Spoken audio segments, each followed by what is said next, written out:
Joining us today for Isha and also for dinner if you guys were here.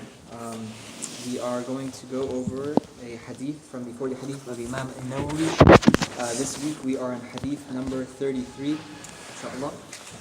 So on Ibn Abbas رضي الله تعالى عنهما أن رسول الله صلى الله عليه وسلم قال sorry, this is not the right one. Sorry, we are on 31, not 32. So hadith number 31 عن أبي العباس عن أبي العباس سهل بن سعد الساعدي رضي الله تعالى عنه قال جاء رجل إلى النبي صلى الله عليه وسلم فقال يا رسول الله دلني على عمل Guys, we already went over this one. I apologize.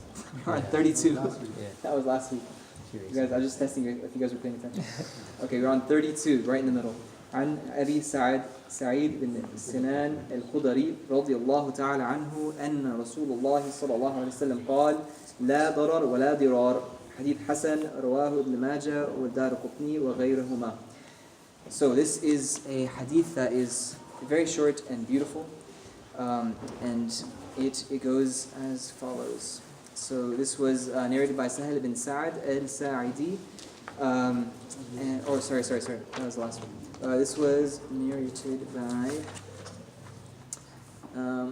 Abu Sa'd ibn Malik ibn Sinan al-Khudri. The translation is that there should be neither harming nor reciprocating harm. This was narrated by Ibn Majah and Dar Qutni, and they said this was a hadith Hasan. It was a fine hadith.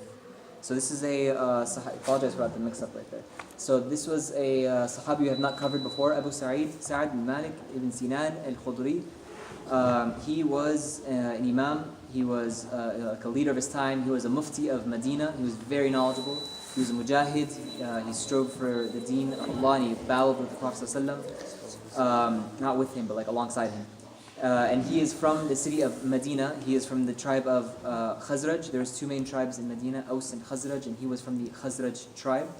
Unaysa bint Abi Harith is his mother, and his father was killed, martyred in the Battle of Uhud. And interesting thing was that he was born 10 years before the Hijrah, before the migration of the Prophet ﷺ, so 3 years after the start of Islam. We know that because he was 13 years old at the time of Uhud, and the Uhud took place in the 3rd year after the Hijrah of the Prophet ﷺ. And so what was interesting was that he came with his father to the battle, and the Prophet ﷺ said that he was too young to fight, he was rejected. The Prophet ﷺ always never allowed anybody who was young to ever fight in any battle. And his father said that he was strong and he was bigger for his age, and he's big boned, and so he could handle it. And so the Prophet ﷺ gave him a very good look and he said, he's too young, send him back. And so he was not able to fight in Uhud. He was too young, but his father passed away in that battle. And actually, interesting, he later comes to the Prophet ﷺ and asks for help and assistance in supporting himself and his siblings and his family. And the Prophet ﷺ said that if anybody who works to be independent, Allah will allow them a way to become independent. And so kind of telling him to not ask, not beg for money, not seek assistance from other people, to try to work at it and make dua to Allah, and eventually that's what he did. And so he's known as being a very self-sufficient person throughout his life.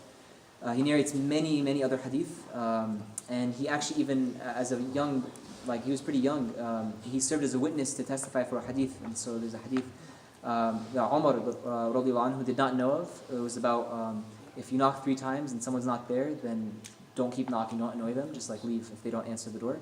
And Umar didn't know this hadith, but everyone else did. And so they said that everybody knows this hadith so much that even this young boy knows this hadith. So they sent Abu Sa'id al-Khudri to testify that this was a true hadith. And he learned from the Prophet ﷺ directly. He learned from many other Sahaba throughout his life. And then he taught many Sahaba and many of the Tabi'een after him. And he narrates actually many hadith. Over 1,170 hadith are narrated on his behalf. 43 of those hadith are found in both Bukhari and Muslim.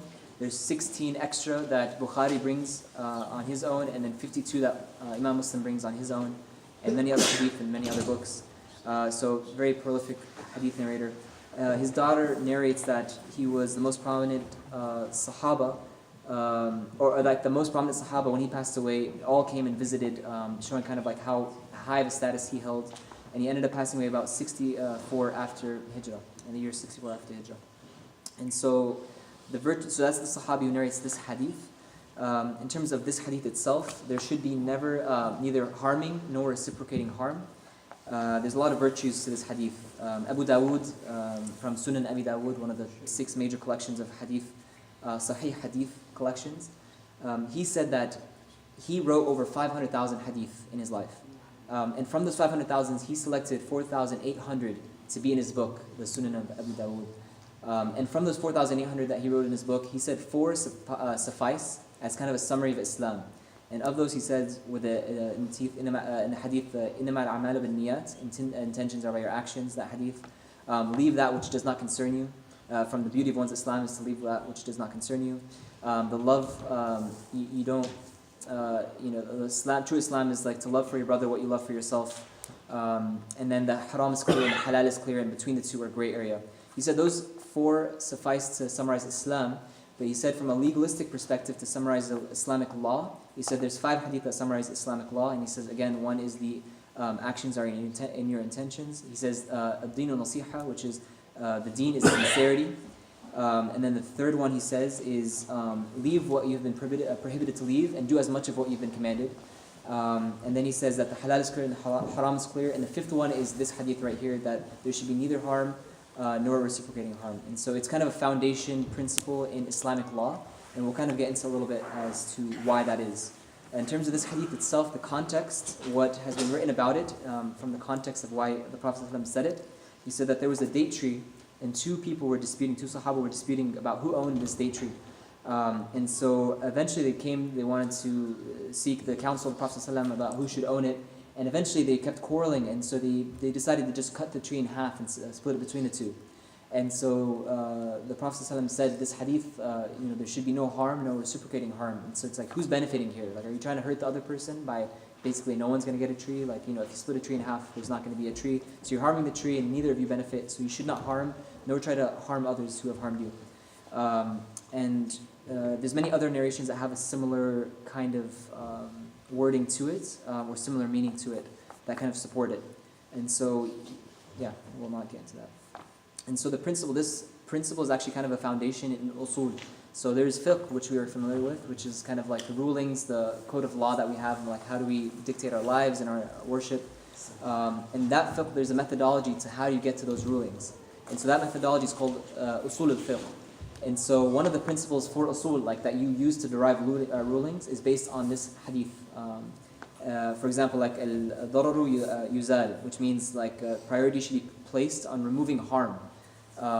And so when you have like a legal case and you're trying to figure out what to do, the idea is to try to remove harm before adding a benefit, for example, or to remove harm as soon as possible. And so this affects rulings, this affects like legal principles, like the kind of like legal philosophy of Islam. And what's interesting is that it's not just in law, obviously, but this applies to our individual life. What's interesting here is that Imam An-Nawawi is bringing it after a string of hadith that we just had about good character and how to know halal and haram and how to kind of perfect your character. And so now he's kind of saying like, okay, now that you've worked on your character, if there's still a quarrel, how do you reach like an agreement on this quarrel? So it's kind of assuming now you have this foundation of good character, how do you now move forward in these things? And so this obviously applies to yourself, and applies to basically it applies to individuals and populations. So like groups dealing with each other, and also with people dealing with each other. And it even applies to yourself in terms like you can't hurt yourself. Whether, for example, you drive without a seatbelt, or you do drugs, or it's talking about those things. You can't harm yourself, and you can't harm others, other people. Even if it's, for example, advantageous for you to take advantage of them and to harm them, you should not do it. So, like reckless driving on the road, for example. This applies to your family, to strangers. It applies in your marriage. It applies to your neighbors, especially as we saw today. Blasting music, for example, is an example of this. You can also harm the environment. This applies to the environment, the earth. So litter, pollution, traveling without necessity, or excess waste. All that stuff counts as harming. Or even animals, plants, water. All these things you can harm. And so this hadith kind of encapsulates all of that.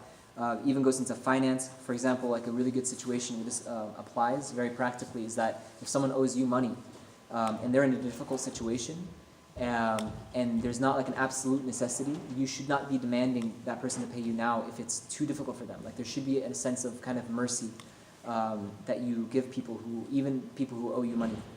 So that's a very beautiful place you can apply this hadith, and that as a society we don't do much of at all. And what's interesting here linguistically is that there's different words for harm in Arabic. There's adha and there's darar. There's two examples. What's interesting is that adha is really, it's not physical. Adha is more kind of something that doesn't leave a mark.